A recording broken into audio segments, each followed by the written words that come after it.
నమస్తే, welcome to ISR 9 news. NTR జిల్లా చంద్రలపాడు మండలం ముప్పాల గ్రామంలో ఈరోజు సీఎం చంద్రబాబు నాయుడు ప్రసంగం. మీ అందరికీ విజ్ఞప్తి చేస్తున్నా, అదే సమయంలో మీరు ఒకసారి ఆలోచిస్తే 33,000 కోట్ల రూపాయలు డీబీటీ ద్వారా నెలవారీగా మీకు డబ్బులు పంపిస్తున్నా. ఇవి కాకుండా అన్న క్యాంటీన్ ఉంది, ఇది కాకుండా రేపే డిఎస్సి పెడుతున్నాం, ఇవి కాకుండా ఎస్సీలకు, ఎస్టీలకు, బీసీలకు, మైనారిటీ సోదరులకి అనేక కార్యక్రమాలని లోన్స్ ఇవ్వడం, స్వయం ఉపాధి కల్పించడం అనేక కార్యక్రమాలు చేస్తున్నాం. దీపం 2 ఇచ్చాం. రేపు మే నెలలో మళ్ళీ అందరికీ చెప్తున్నా, తల్లికి వందనం కింద ఎంతమంది పిల్లలుంటే అంతమంది పిల్లలకి ఇస్తాం. ఇప్పుడిప్పుడే జనాభా తగ్గిపోతా ఉంది.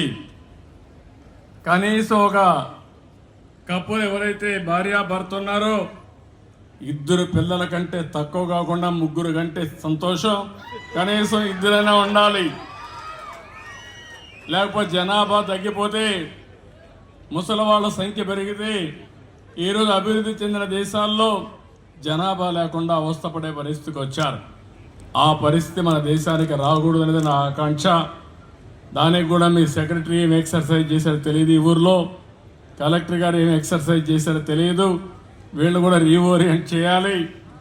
వాళ్ళు కూడా అభివృద్ధి మాట్లాడుతున్నారు తప్ప భవిష్యత్తు గురించి ఆలోచించే పరిస్థితులు లేరు. అదే సమయంలో అన్నదాత కింద రైతుకి ఇవ్వాల్సిన డబ్బులు కూడా 20,000 రూపాయలు ఇస్తా ఉన్నాం. కేంద్రం 6,000 రూపాయలు ఇస్తుంది. రాష్ట్ర ప్రభుత్వం 3 విడతల్లో 14,000 రూపాయలు ఇచ్చే బాధ్యత ఈ ప్రభుత్వాన్ని.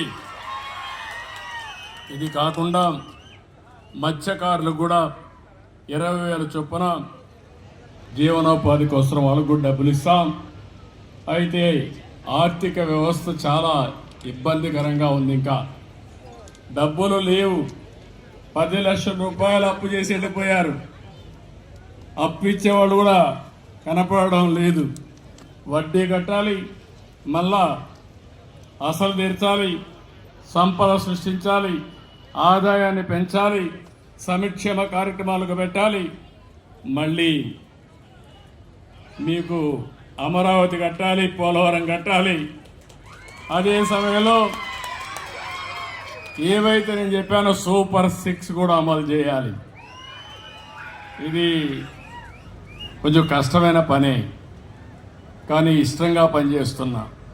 కష్టమైన పని కూడా ఇష్టంగా పనిచేస్తే తప్పకుండా పరిష్కారం అవుతుంది, చేయగలుగుతామనే ధీమా నాకుందని చెప్పి కూడా నేను మీకు తెలియజేస్తున్నా.